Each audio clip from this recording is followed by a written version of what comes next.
Hi, Spots and Cheap Pops. You're on the air. We have waited all year for this moment. WrestleMania 40. Will the final boss in Roman Reigns end the story once and for all? Or will Cody Rhodes finally finish his story? Ladies and gentlemen, it's High Spots and Cheap Pop, Silicon Steve Valley. We're with Lottie Dottie, and we have a WrestleMania preview show.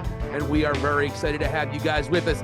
Lottie Dottie, are you excited for the 40th edition of WrestleMania, the grandest stage of them all, the granddaddy of them all, the showcase of the immortals? Am I missing any? No, I think you covered all the important ones at the very least. So I'm definitely excited. Yeah, man, and I'm definitely excited about this. It's always... it's Shangri-La for the wrestling fan, you know, globally speaking. This is a high travel event, man, and locally speaking, this might as well be the Super Bowl. So it's a big deal to say it lightly, if you will. And you see the media coverage and everything. I mean, ESPN's has been covering WWE for a while, but the media coverage professional wrestling is getting now is unlike anything we've ever seen before.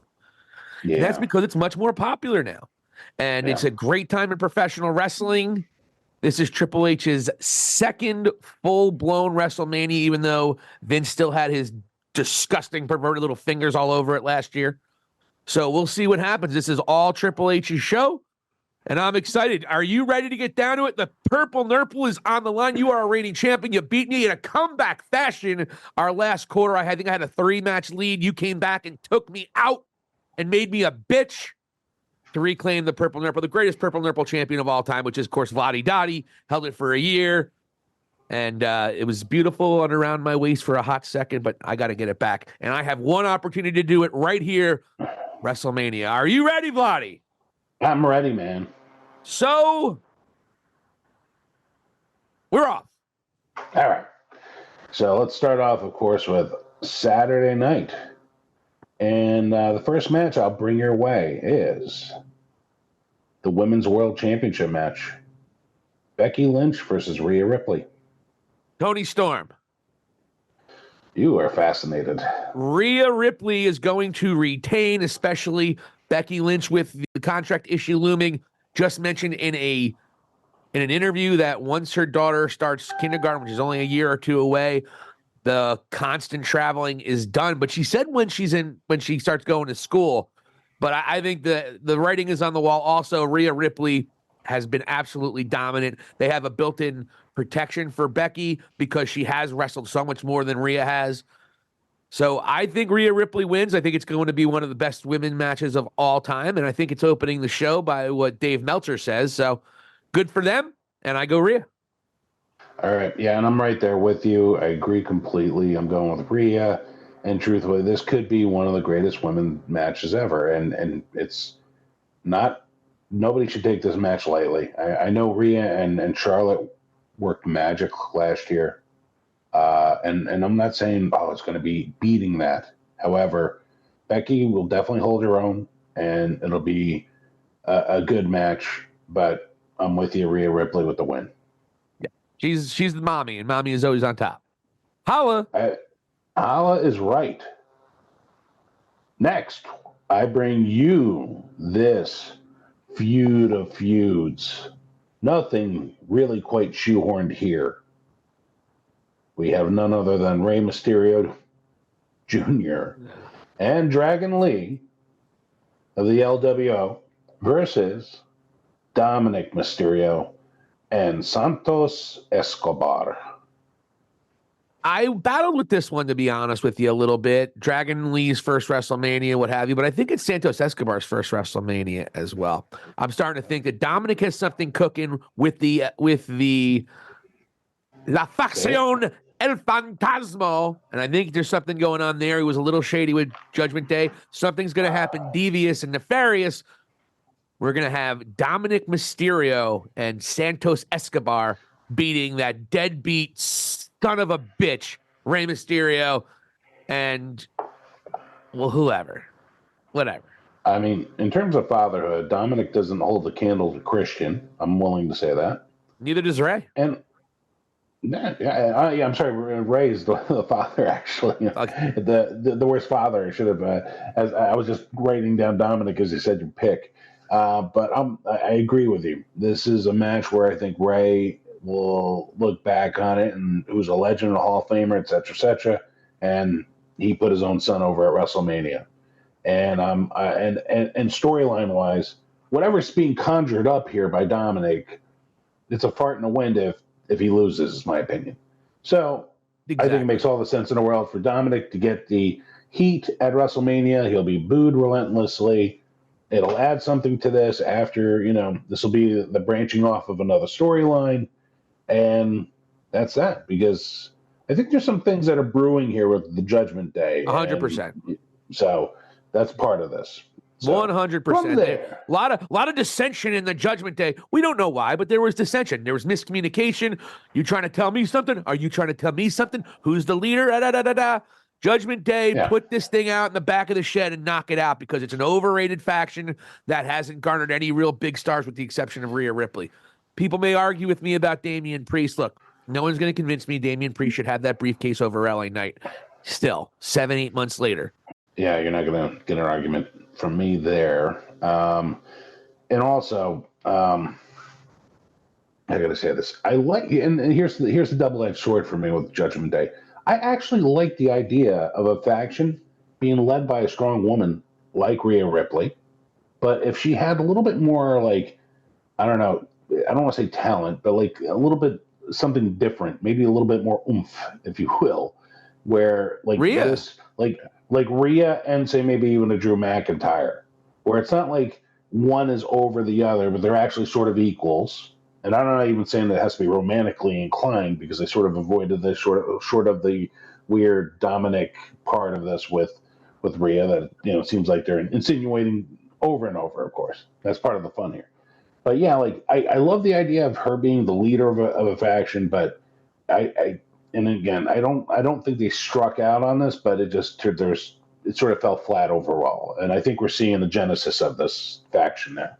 I think we're going to see Dominic start something over the long term with I forget her name and I apologize, the female in La Facción del Fantasma, whoever Electra. she is. Yeah, Carmen Electra. Loved her when I was a kid. Yeah, she hasn't aged a day. I have a feeling that she's going to be kind of a situation, and you're going to have Rhea and that young lady kind of go at it once Dominic picks the La Facción del Fantasma. Arriba. But I don't. So, but this match is the one match I definitely don't give a flying crap about. I'm not going to lie. I don't care. I'm sure it'll be great, but if you're an AEW fan, Vladdy, Dragon Lee's not as special as he is in WWE. He's really special in WWE. Over in AEW, they got so many. Yeah, and it's watered down. There's so many. And then it's so many luchadors there, and they all have their few moves that they sort of separate themselves from, and but.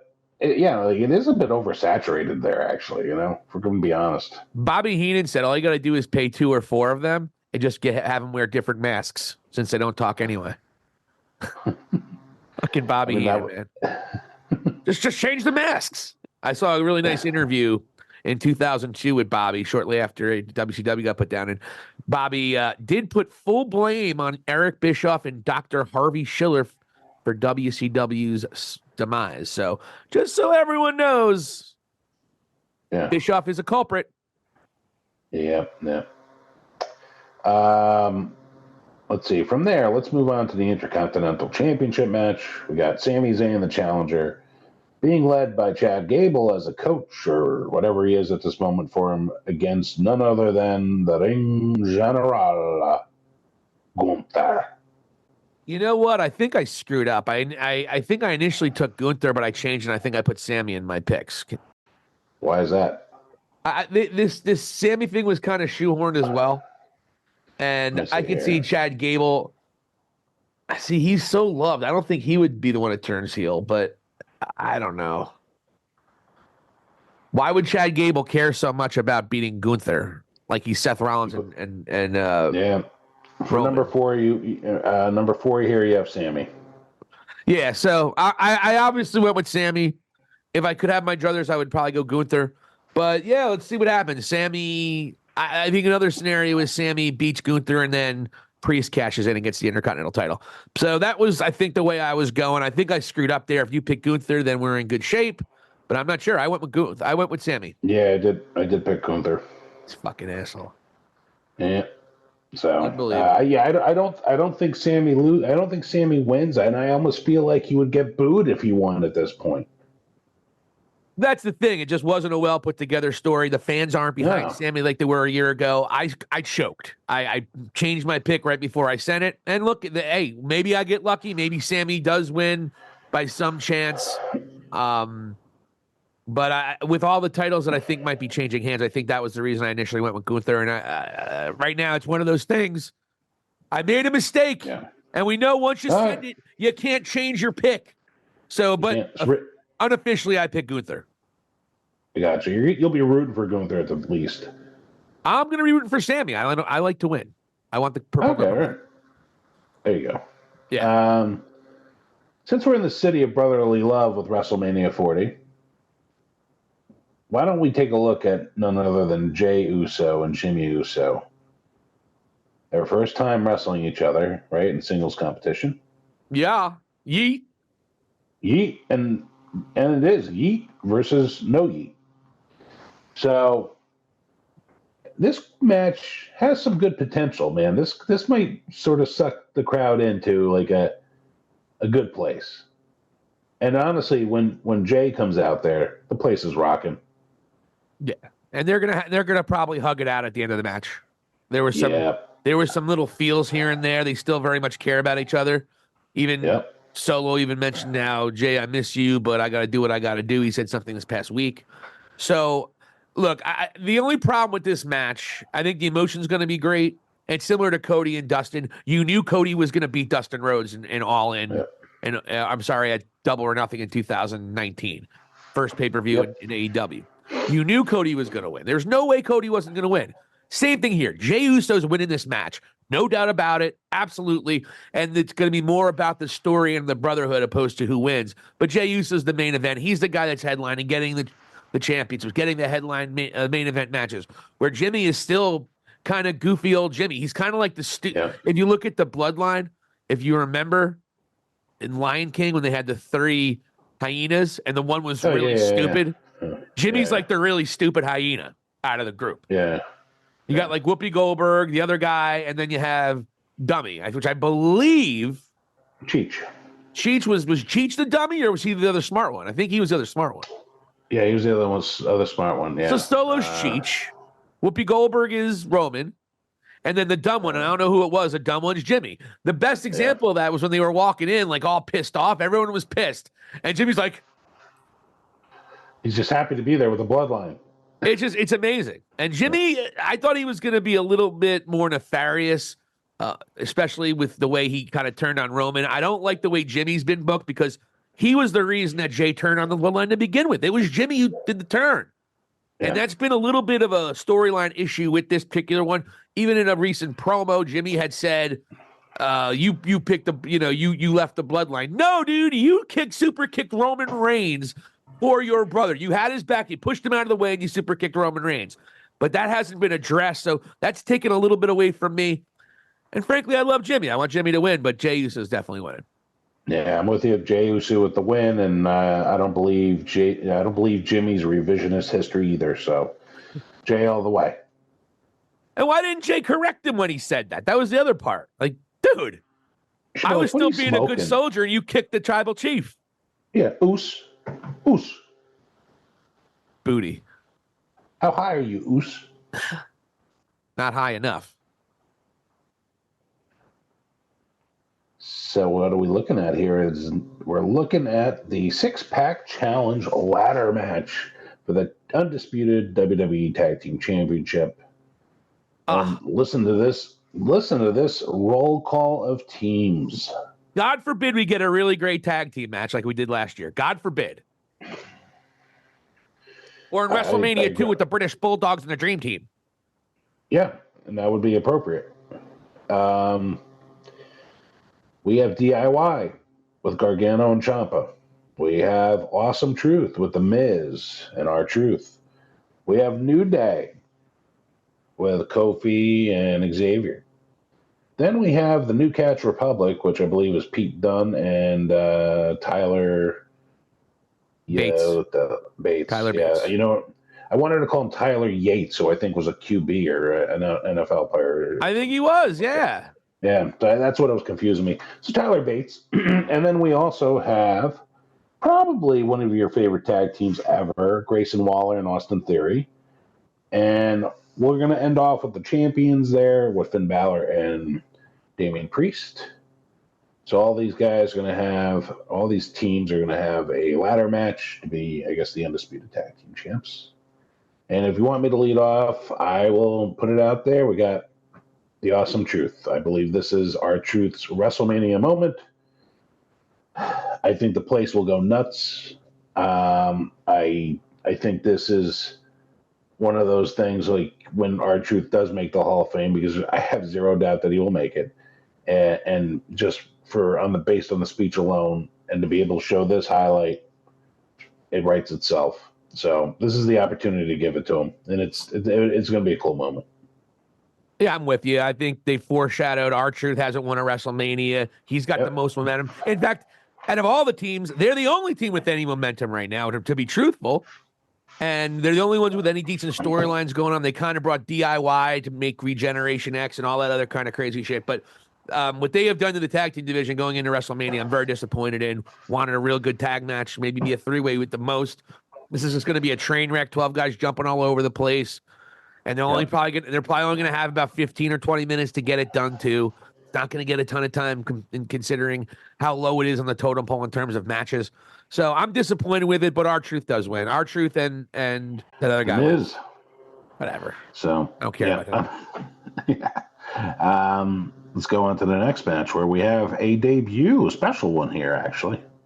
Ooh. And Jade Cargill from AEW fame, a huge free agent signing by Triple H. And that bitch is making her WrestleMania debut, and Triple H is a genius in this way. He is aligning her with one of the best wrestlers on the planet, Bianca Belair, and also Naomi. And they are going against Damage Control. Which, again, to go back to your point of tag team championship matches, this is one that they have a talented tag team, and, you know, they sort of didn't go for it here. A little weird. But we get Jade. So if you don't mind, I'll just put it out there. I chose Jade, Bianca, and Naomi. Yeah, I mean, Jade Cargill is not losing her first match. No. She might drop Bianca and Naomi after the match, but she's not losing. Yeah. That seems like it could be the case.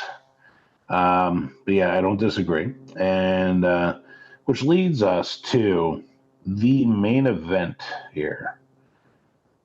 Incredible build here, and with the last boss, this version of The Rock that final boss, bud. Come on. Oh yeah, I'm sorry. Start using your hashtags, boss. Brother. The final boss here, and Roman Reigns, who's become almost an afterthought to this weekend, for sure, against Seth freaking Rollins and Cody Rhodes. And what's at stake here? If The Rock and Roman win, then the following main event night with the World Championship on the line is Bloodline rules. If not, if Seth and Cody wins, then Cody gets him in without any interference from the Bloodline. So, which anytime that's been said before, that never happened, right? Right. Yeah, they're going to abide by that. Yeah, sure. No, I think everyone knows what's the point of even having the threat of Bloodline rules unless they're going to have Bloodline rules. Right. So Seth Rollins and Cody are going to lose. I'm not sure if anyone's going to turn. There's rumors of Seth turning. I don't think that happens because, again, you want Drew McIntyre having as much heat as possible. And if he's getting cheered on Sunday because Seth turned on Cody, I think that plays against what they're trying to do business-wise when CM Punk and Drew McIntyre finally get to it. So I think the Bloodline, Rock and Roman, win the main event in Night 1, April 6, 2024. I'm right there with you. Rock and Roman wins. It's going to be I think they're going to do something here to both of them to go and have the whole just outlook looking grim for both of them the following day. And I wouldn't be surprised even if Drew McIntyre gets involved with this with a little bit of foreshadowing with the Paul Heyman thing. Because it benefits him. It does, but he also it's weird. He's hypocritical, but he's not crazy hypocritical. Don't forget, after they had that little meeting, Drew McIntyre played a very significant role in the beatdown of Cody with The Rock. Drew McIntyre came down. That could be what they're talking about. I think Drew has been very, very clear he doesn't want the Bloodline involved. But, hey, if you want to get him more heat, have him completely do it and have a good reason. The problem is that his character, for me, there's reasoning behind what he's saying. Similar, as we said, when CM Punk is a heel. He makes sense. It's like you don't really appreciate what he's doing, but what he's saying makes a ton of sense, and you can see his point. I think that would be too far away from what Drew's trying to pull off. I think, but then again, you want a lot of heat on Drew, so that's possible for sure. But I have a feeling, of course, I'm a Drew fan, so I want him to be a little more reputable in his win.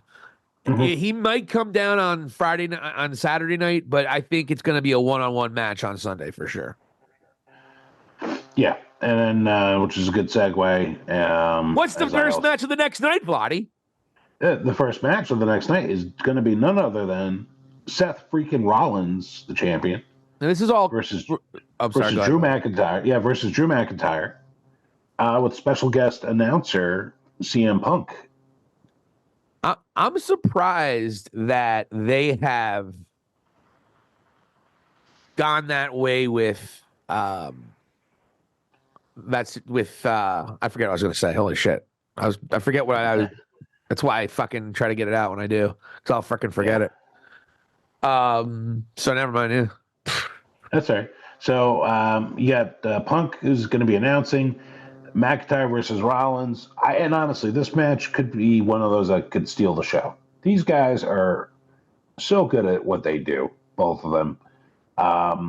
In the ring, like this is like even like the size of McIntyre versus the agility of Rollins, and I could see these guys really stepping up their game for this.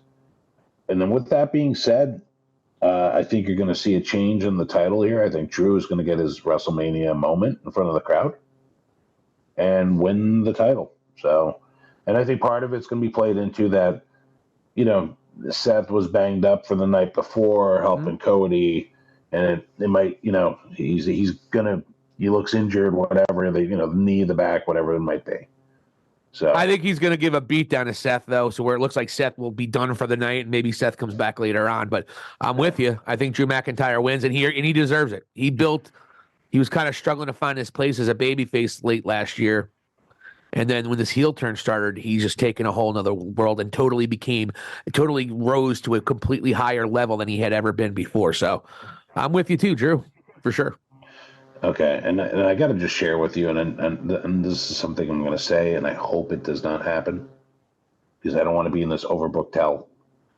What I'm worried about is with Punk being there, that he gets involved, and after the match, hits Drew with a GTS, and then outruns Damian Priest, and cashes in.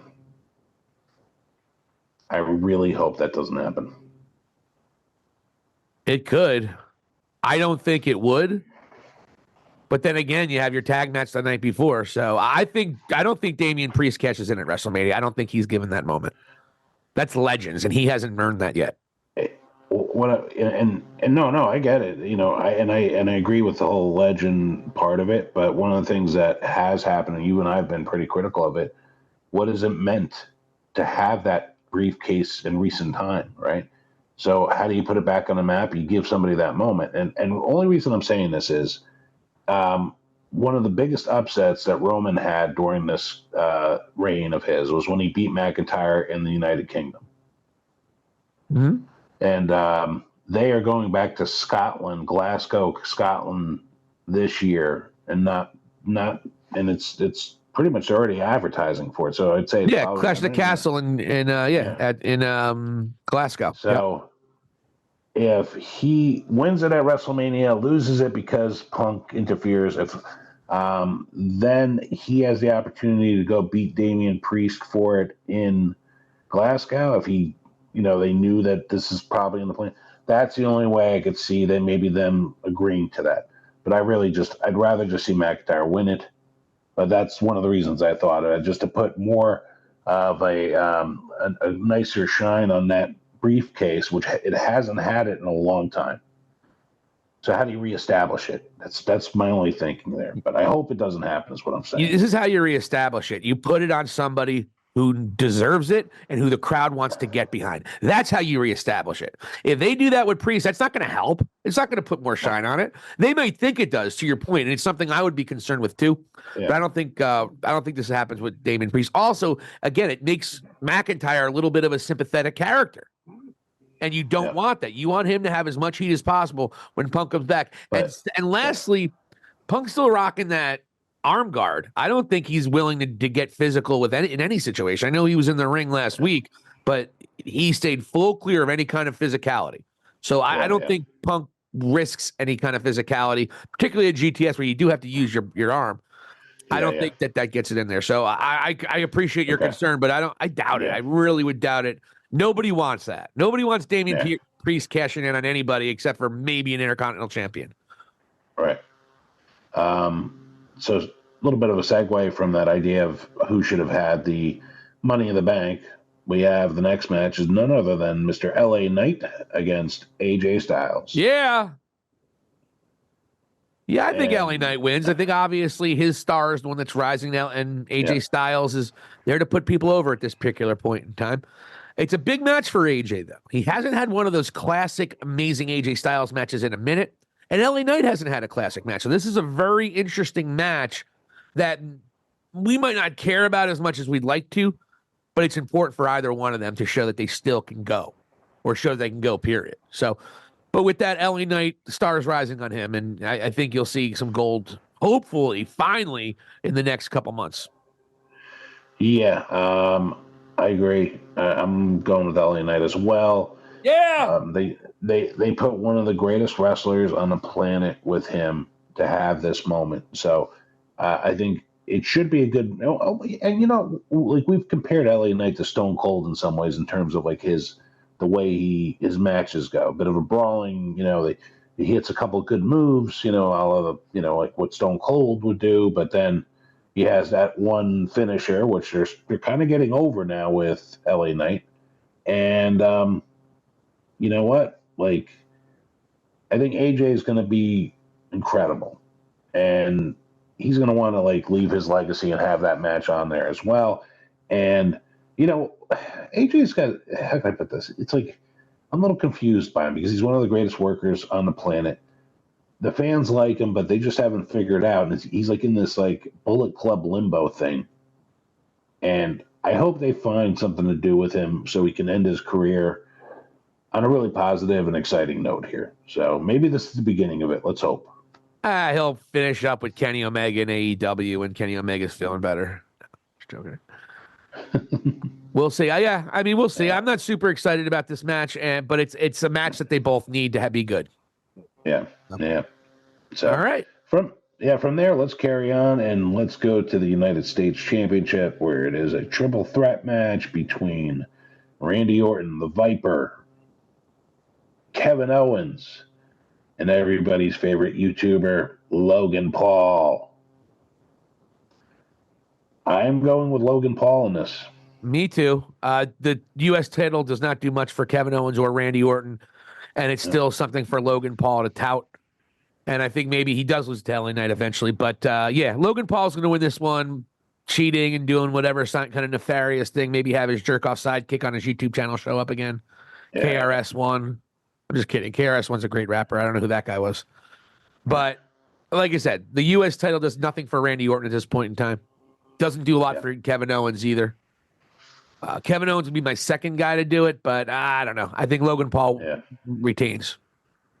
Yeah, I think so too, and it'll be a good match. I think there'll probably be, especially the minds that are involved there. Owens loves to have these moments. He tends to jump off something sort of high, and Logan Paul is definitely willing to do so as well. And you got the Viper there.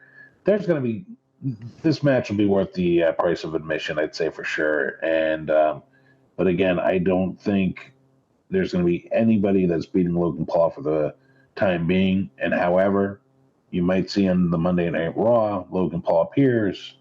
Or actually, he's more SmackDown, right? So it'd be the first SmackDown, and then LA Knight challenges him there. So that would be a good start of their program, I would think.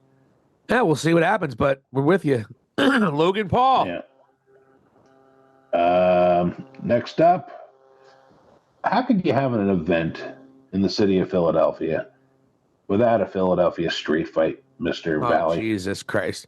It's the match that they're going to give either 5 minutes to or 20 minutes to, depending on how the rest of the card goes. That's that match is. Oh, man. I was like, okay, we can do whatever with you three, so we're going to keep you there. Yeah. In fact, you might even get bumped. Fuck it. Which has happened. So and you have Bobby Lashley and the Street Profits against Karrion Kross's Final Testament. Ugh. Yeah. I took the Pride just because they needed a lot more because they've been booked so poorly. And I took them as well. Yeah, God damn it. So I lost. As long as Gunther retains, I'm screwed. Bullshit. Yeah. I just think the Pride has been cares, right? At this point. Yeah, and that's the thing. Yeah, and that's the thing. They need this. So, just putting it out there, I think Lashley, Montez Ford, and Dawkins, they get their moment, and that's where I'm going to is Pride.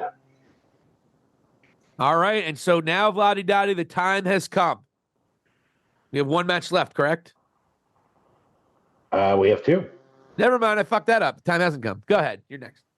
So we got. I forgot the women's SmackDown. Yeah. Yes, this is what happens when you view the world through misogynistic eyes. I'm just kidding. WWE's Women's Championship match. We got Bayley, the challenger, versus none other than Io Sky. I'm surprised. Are you sure this is the definitive order? Because I'm surprised they would do Bayley, Io, and then into the Cody Roman match. I thought they would switch it up. That's where my head was. I thought I saw that was the order, but either way, it doesn't matter. Bayley's going to win this one. I feel like, just because it's been such an in-depth story that hasn't really taken off as much as they'd like. But Bayley deserves it. She was pretty much playing second fiddle to everybody in Damage Control, even though she was the leader. This is the time she's going to get her moment. This long orchestrated storyline comes to fruition, and Bail gets her championship win at WrestleMania. Yeah, and I'm very happy for her. I think it's going to be a cool moment for her as well. I mean, she's been tried and true, if you will, from NXT, and to have the ability to go against a performer like Io Sky, even though this, I would say the storyline maybe is lost in the sauce in ways, because especially with The Rock being there. But even with that being said, I'm looking forward for Bayley having her moment, and she deserves it. So we'll see where things go from there after she hopefully wins. Yeah, Bayley. Yeah. Now here we are. The moment we have all been waiting for since a year ago, when 80,000 people were collectively kicked directly into the genitals when Cody Rhodes didn't finish his story. Lottie Dottie, set this up. The main event, WrestleMania, Night 2. Go for it. We have none other than Cody Rhodes locking horns with Roman Reigns, who's been nothing short of a powerhouse for thousands of days at this point. That's what it feels like, anyways. Well, he was a powerhouse till his cousin showed up and started basically taking up all his spotlight where he becomes an afterthought. Yeah, and it's incredible. I don't know if I've ever seen this with a world champion before, but I definitely saw it. Yeah, it's crazy. Hinging on what happens on the previous night, but you and I both believe that bloodline rules will be involved, which means that everybody will be there. Rikishi's going to come out. Samu. They're going to bring Pops out with a bad back. It's going to be great. Yeah, Rikishi's got to come out to the Too Cool music. He's dancing down. He's like Jeff Hardy debuting on AEW. So we have these two guys going at it. Cody is trying to finish his story, finally do it. Hopefully we're avoiding a rubber chicken moment in the ring again. And I'm going to go and I'm going to say, because I was one of those guys who last year when you contacted me the day after and just the thoughts of Cody not winning, I'm like, well, maybe they're going to do something from here. Like, I'm trying to justify it. I got to say, I'm a big fan of Triple H, but if Cody doesn't win on Sunday night and actually finish this story, I don't know what, there's no way I would be able to defend him. So I'm going to say Cody. He gets the moment finally. We're going to see Brandy there. We're going to probably see their child there, their daughter there. We might even see Pharaoh there. Liberty and Pharaoh are going to be front row. They're going to have a dog front row just because it's Pharaoh. Yeah. So this is what I envision. And who can forget Mama Rhodes? Mama Rhodes. And her last name's not even Rhodes, by the way. It's Michelle Rubio. For Christ's sake. To the final boss, it's Mama Rhodes. Mama Rhodes. Your mama. I'm going to give this to your mama. Mama. And you gotta love the way Rock's mom, the Rock's grandmother, rather, made the Hall of Fame. I never heard of her. I didn't know she was a big part of it. Huge in Hawaii, man. How did Coco Beware make the Hall of Fame, but Psycho Sid didn't? Can anyone explain that to me? I think Sid kind of like rubbed some people the wrong way. Things I've heard. Yeah, I'm sure he did. So, and Coco, did what Coco needed to do, and he got in the Hall of Fame. There you go. He had a bird. Anytime you have a bird, you make the Hall of Fame. Frankie. Everybody knows that.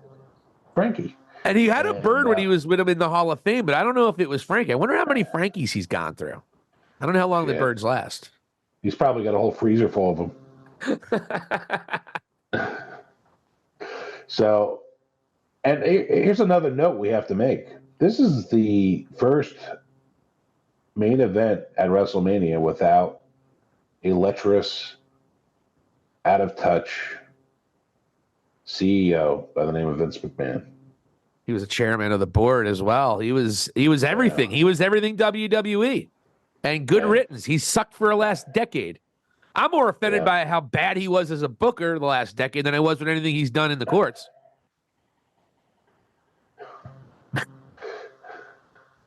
We could have had Sting and the Undertaker, you douchebag.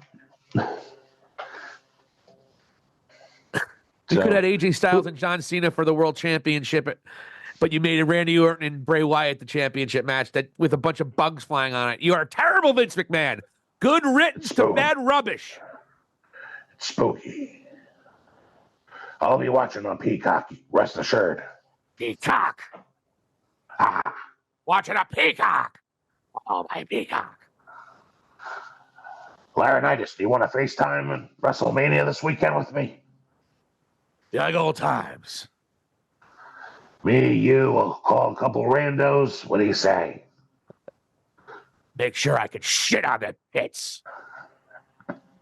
I can't believe Punk verbatim said shitting on people. Was that him? Somebody said they brought up the actual act of him shitting on people. Yeah, he said he shit on people. Like, I'm like, oh, he said it. He might be a very selfish, possibly narcissistic cat, but he does not. He speaks his truth, man. Yeah. Yeah, I admire him for that. I do admire him. Yeah, he's fascinating. It's just like that old 2 hours was fascinating to me. I gotta go watch it. I might watch that instead of WrestleMania Night 1. So who's your choice here, man? Well, to your point, Yeah, that you were saying, I don't think it's feasible to pick Roman Reigns here because, again, you have taken everybody on this long of a ride. We can't wait another year. It would be breaking a lot of momentum of Cody. Cody would actually, your next face would be in trouble of being the next face. And maybe that's not what you want at this point in time. I don't know. Maybe it's still Roman. Roman's only 38. He's talking about he's going to be around for a long time. But I think Roman needs to lose this match with everybody invested talking about this story, the story. The story was a big deal last year, but nothing like we're seeing this year. Jimmy Fallon's talking about his story. Yeah. And you brought people up for so long. You have to make the payoff worth it. And it would be just a straight, not only, like I said in the previous podcast, it's not only going to be a kick in the balls, it'd be a kick in the balls with a spike toe if Cody Rhodes doesn't win this match. Now, how is it going to happen? We talked about it. Please check out one of our last episodes, our last videos where Lottie Dottie, you brought it up, and we talked about the possibility of what we think can happen. We'll set it again. We'll do it one more time. Cody has Roman beat. In comes Jimmy. Maybe not Jimmy because he might be doing something with Jay, but here comes Solo. Here comes whoever else within the bloodline. And then finally, Cena. Yeah, whatever. Well, whoever from the bloodline. And then you start seeing the reinforcements for Cody start showing up. Are we going to have Cena? I don't know. Are we going to have Seth Rollins come back? I don't know. But the big question is, are we going to have the greatest rivalry in the history of The Rock's career? The Texas rattlesnake himself, Stone Cold Steve Austin, running back that Mick Foley run-in where there was the greatest pop arguably in WWE history, if not at least WWE Raw history, when Stone Cold came down and helped Mick Foley, Mankind, beat who? A member of the bloodline, The Rock, prior to their big WrestleMania 15 first match. That is the kind of thing that we can see. That is the kind of thing that can happen. That's palpable. But I don't believe Triple H. I think Triple H knew he was going to do this last year, and I think that's why the loss happened. There's no way Triple H does it again because, frankly, Cody wouldn't be able to recover. Then again, we said that last year. We said it maybe last year. But what I said last year, if you remember, I said, if Cody doesn't win this year, if they don't build his momentum back where everyone's talking about and everyone's behind him, then they blew it. Well, folks, like I said before, Triple H pulled it off. Cody pulled it off. The fans love Cody and everyone's invested in this story. So there is no damn way Cody Rhodes walks out of Philadelphia without the Universal Undisputed World Championship. The WWE Undisputed Champion. Is that it? Just it? Is that what we're doing? I think so. The undisputed WWE champion, Cody Rhodes, will walk out and he finally finishes his story and give his mother that world championship belt. And the Roman Reigns empire, for the time being, crumbles. And I think a big part of that is going to be followed up with some dissension between the final boss and the head of the table on the following SmackDown. That's what I'm predicting. But my pick, ladies and gentlemen, the American Nightmare, the founder of AEW, he finally gets, and his family finally get, that big championship win that they always wanted, and Cody is your winner as he finishes the story. Or not. If it goes that way, it'll be epic, especially if Stone Cold's involved. And if Stone Cold is involved, and this is like a sort of callback to the Attitude Era, that particular match is cinema. And imagine at the end there, in the celebration, you got whoever went and helped Cody celebrate that victory, along with Stone Cold, Cena, and you have Stone Cold Cena drinking beers with Dusty Rhodes' son in the main event of WrestleMania as he's holding the world belt. Like that it's epic, you know? And then him also having those moments with his mother, his wife, his daughter, I do have a question for you. When they put the camera on Brandy, what's the crowd reaction going to be? I think she gets cheered in WWE because the AEW gatekeepers, indie marks, are the ones that hate her. I mean, she was booed as a babyface in AEW. I don't think the WWE universe, particularly in that moment when you got people like Roman Reigns on screen and The Rock and the rest of the bloodline on screen, I don't think she takes any of their heat away. I think they cheer. And also, she's been off screen for a long time. So WWE fans also didn't see her in her heel run and didn't see her suck, quote unquote, so bad. Right. Yeah. So I think she'll get a nice reaction, but not a big one. Yeah. I agree. So I'm just checking in with you on that. But yeah, overall, again, as I mentioned, if Cody wins this and has the ability to celebrate with that entire like crew of people that helped him, he's going to be drinking the Stone Cold Pale Ales that he dropped off for Stone Cold on Easter. Yep, exactly. If any of you don't know what we're talking about, because I didn't see a lot of people bring this up on the internet. Right. Ladies and gentlemen, really weird post for Steve Austin, not something he would do.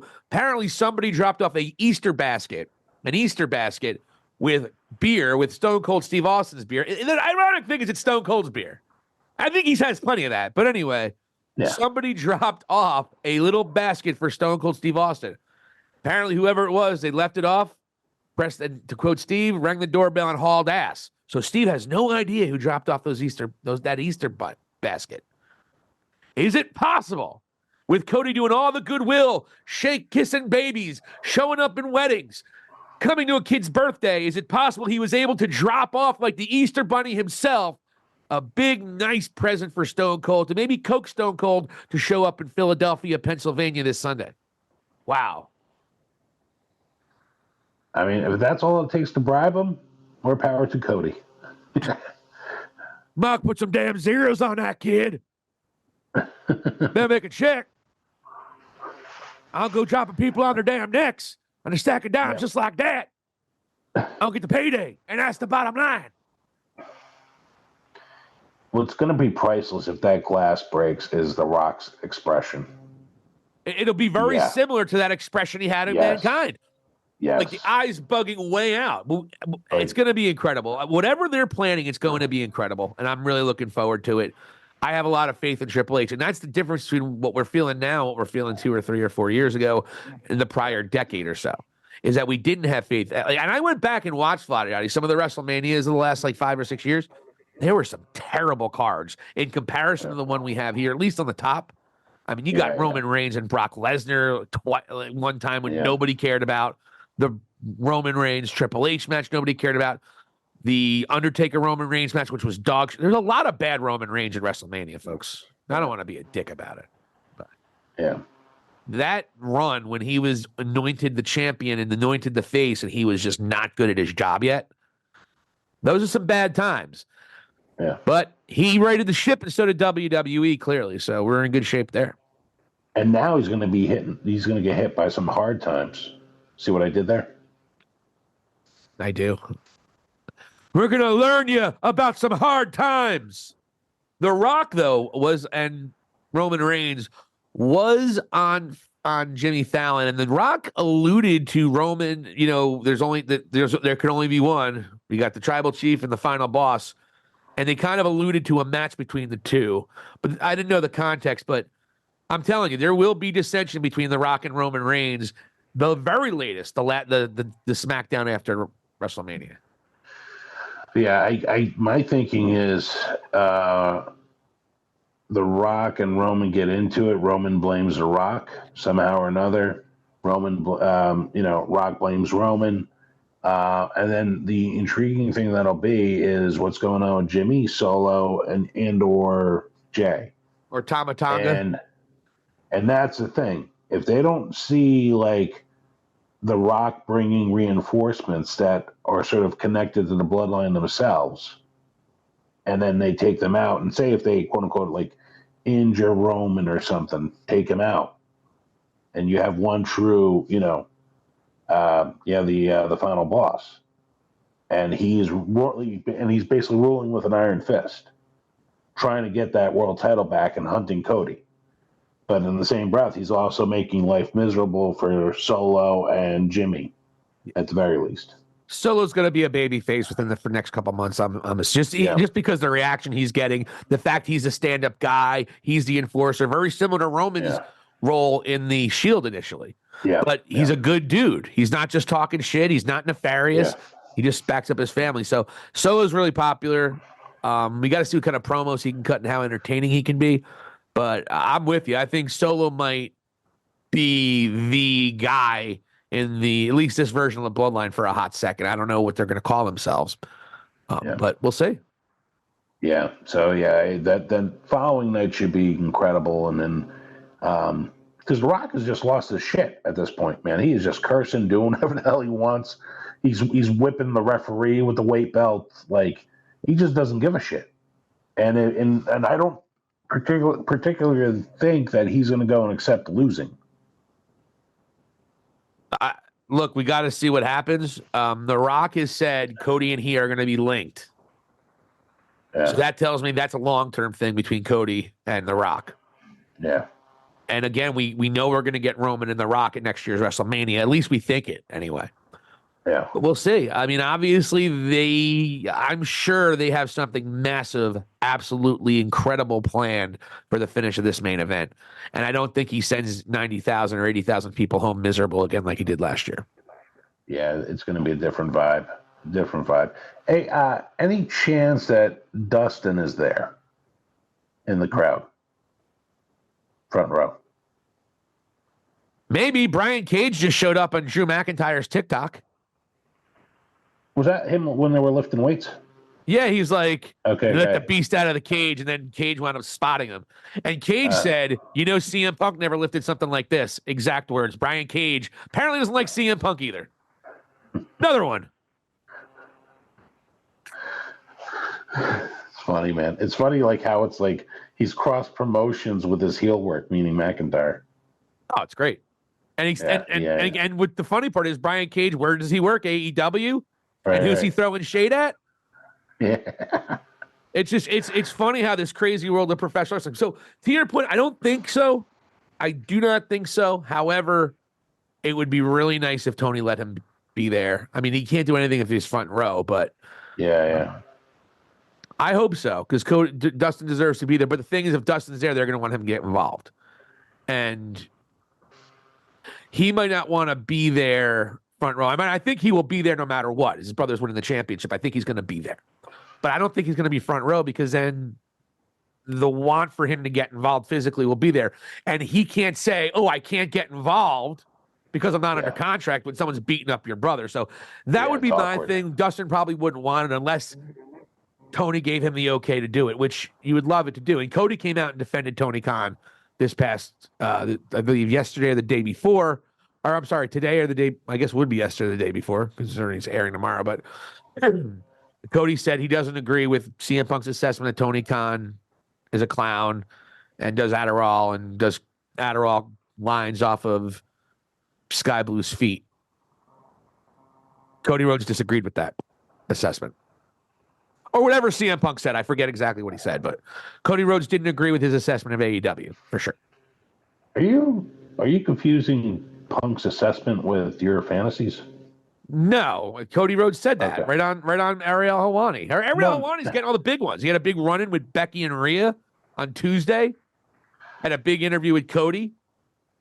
And Cody said that he does not agree with, but being serious, he did not agree with CM Punk's assessment of Tony Khan, that he's not a real boss, and that but of course, Cody Rhodes is a politician. Holy shit. Well, actually, Vladdy Dottie, great news, joining us to talk about some things once again in his seemingly annual trip to High Spots and Cheap Hops, the American Nightmare, Cody Rhodes. So, Cody, what is your feel on the Elite and the CM Punk, given the light of the recent comment? Hey, so, High Spots and Cheap Hops. What do you want to talk about? I love them all. I love Cody. I love Kenny. I love the Bucks. And I love Punk. I love everybody. Cody, I was wondering if you were going to call in tonight. I know you're busy and stuff. I'm very busy. I'm becoming the face of the company. I told everybody. It's been great to be here. I finally get to finish my story and give my mama, Michelle Rubio, the one woman who has supported me since I was a baby. Since my dad passed. My dad passed away. I can't give him the title, but I can certainly give it to Michelle Rubio or sell it on eBay. Either way, I should make a killing. Hey, Cody. I got to ask you, how do you feel about your tag team match on Saturday night here with Seth Rollins? I would be remiss if I didn't talk about the epic proportions of the rationale that will be my predicament. If The Rock, the final boss, as he likes to call himself, and Roman Reigns, the head of the table, or as I like to call him, the Rock side piece, or was that the other way around? I forget which one was the side piece. But the fact remains. What was the question again? How do you feel about your tag team match on Saturday night in Philadelphia? You got The Rock and Roman versus you and Seth. It is not lost upon me the historical nature of this match. Seth Rollins, beyond a shadow of a doubt, has become someone that I will choose to trust, I will choose to love, and I will choose to cuddle. I mean, his outfits are very sexy. No homo, though. Probably can't say that, though. Yeah, that's usually frowned upon. Do you feel like his outfits look better on him or on Becky? Depends if he's wearing lipstick. And how far back he tucks his genitals behind his ass. You'd be surprised what happens on the road, Vlade. I bunked with Kenny Omega for 3 weeks. Was it necessary? No. But back to your question about Seth Rollins. Seth Rollins and I have never seen eye to eye. We probably don't even like each other. But let's face it, if he turns on me, it fucks up the booking for the next night. Totally, it does. So, yeah. You know, yeah. McIntyre's got to keep his heat, right? Come on. Are you looking forward to having this match in front of your mom and Brandy and maybe even Pharaoh? I'll tell you what I'm not looking forward to. Another Chris Jericho feud on TV. That's terrible. You see that promo at Hook? Holy shit. The mighty have fallen, right? And so, Vlade Dottie, a lot of people have been telling that I dare show emotion. I should any increment of emotion. I show any increment of feeling. And people have turned on me and say that I cry too much. I have decided not to cry anymore, Vlade Dottie. No one's going to make me cry ever again. Except for maybe my dog. Well, that's understandable. Yo, Vlade, start asking him about his father. It's going to be hilarious. You know, Cody, have you ever gone into somebody's house and your allergies are acting up and you just realize that the room is really dusty? Hold it together. It's okay, Cody. It's okay, Cody. I said I wasn't going to do this and I'm not going to, damn it. Okay. All right. Maybe that wasn't too fair. Maybe that wasn't fair. Cody, you like baseball? Do you have any favorite teams? I was a great San Francisco Giant fan, and also I have to admit I do like the Atlanta Braves. Growing up in Atlanta, being a young tyke, learning the ropes of Turner Television, and of course the Superstation featuring the Atlanta Braves, but also the Giants. Barry Bonds. With that, yeah, Barry Bonds. That's one, and he was an incredible player, especially with the use of steroids. But they also had a player by the name of Dusty Baker. He was an actual manager for them as well. Do you have fond memories of Dusty Baker? Oh, he's crying again, Vlade. You're doing this on purpose, you son of a bitch. No. No. I'm not being evil about this by any means. Dusty. You know. Bring it back. It's okay. You're okay, Cody. You're okay. You'll make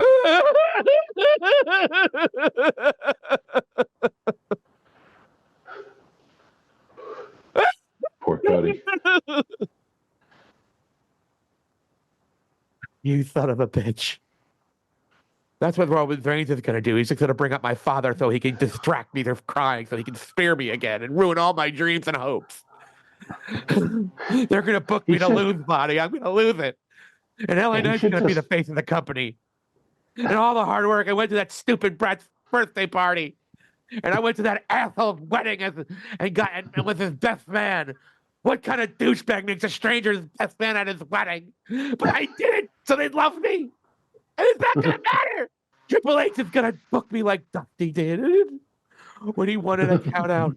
But they didn't let him keep the title because we knew he can't keep a title on a count out.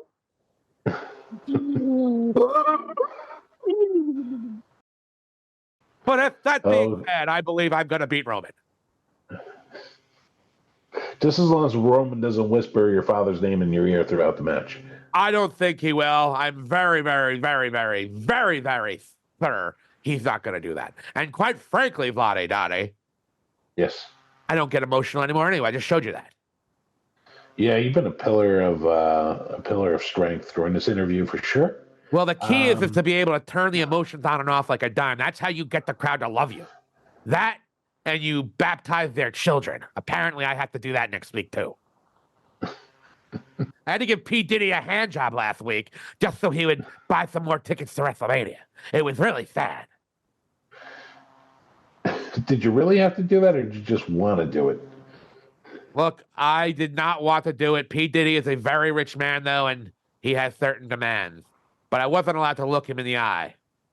But Vlade Dade, it's been a great time talking to you guys once again. I hope to meet you guys and talk to you guys next year at next WrestleMania 41, when I hopefully won't be challenging for the World Championship without winning it again. God. Cody, I am punching out if that's the case, and I'm just going to be upset at Triple H, so I might not necessarily be there if you don't friggin' win this match. Yeah, that would be a kick in the damn balls, wouldn't it?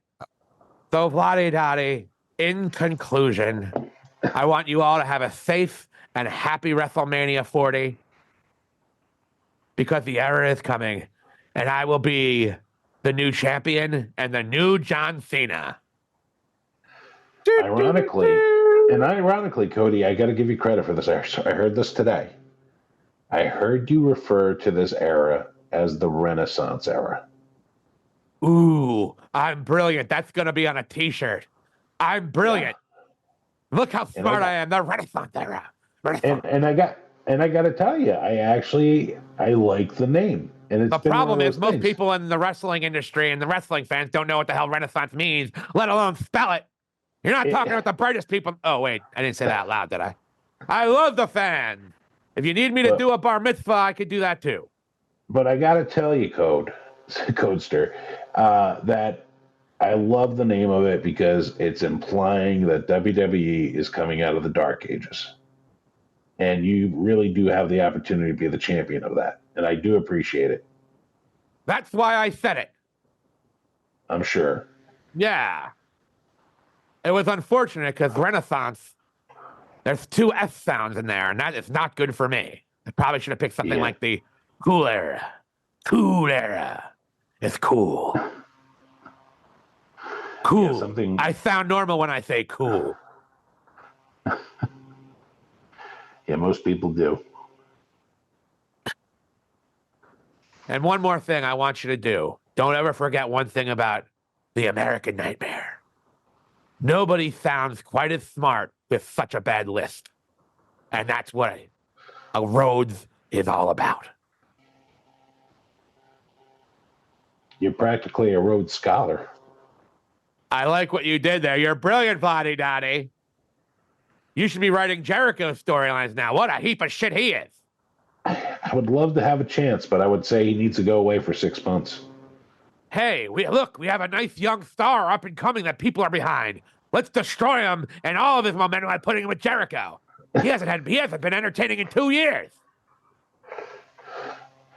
Listen, some people would disagree with you on that, and then would be basically insulting certain podcasters about their physical attributes.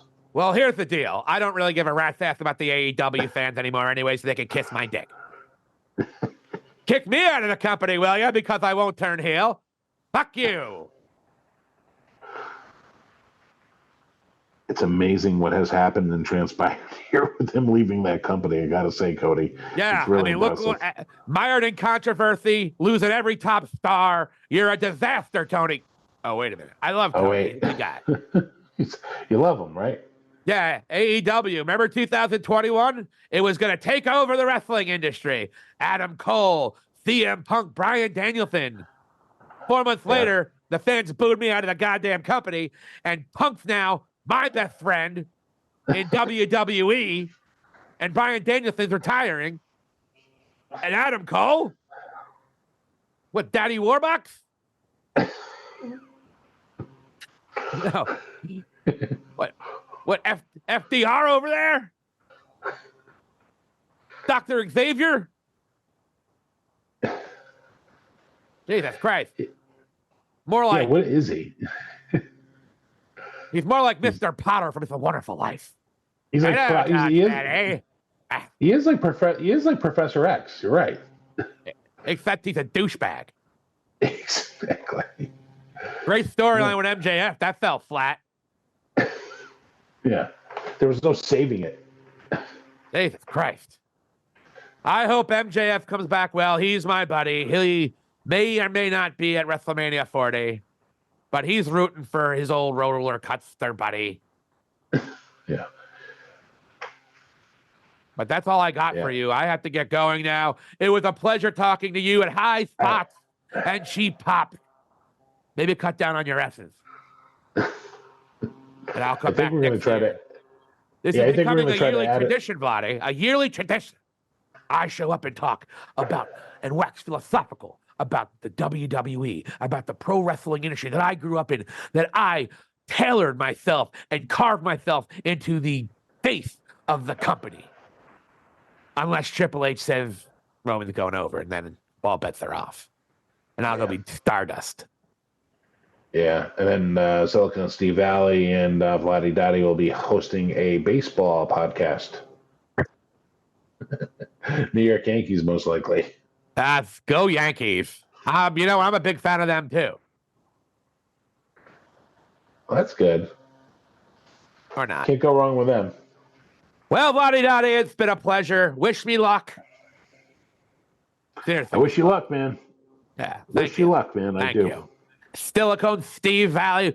Too many S's again. I don't even talk to you. Piss off. Bye, boys. And don't forget, I not only do bar mitzvahs, but I also do weddings and sometimes the occasional graduation party. Thanks all, and good luck to me. This is Cody Rhodes signing out. He was a little more bitter this time around. He sounds like a little nervous, Vladdy. Yeah, there's a lot going on, There's some negativity between the old company, and, he's got a lot of press going on this week, and, it's crunch time, man. This is go time for him. 2 main events, as Cody mentioned. 3 in 1 year. In 2 different years, back to back. Within, I don't think it was a calendar year. I think last year was April 1st, but yeah, I mean, that's impressive. 3 main events, both Roman and Cody. And the other thing, too, by the way, Cody and Roman only the second time in the history to ever have back-to-back main events. So for 2 guys to have back-to-back main events, the only other time was, remember the Anoa'i bloodline, of course, The Rock and John Cena back-to-back years.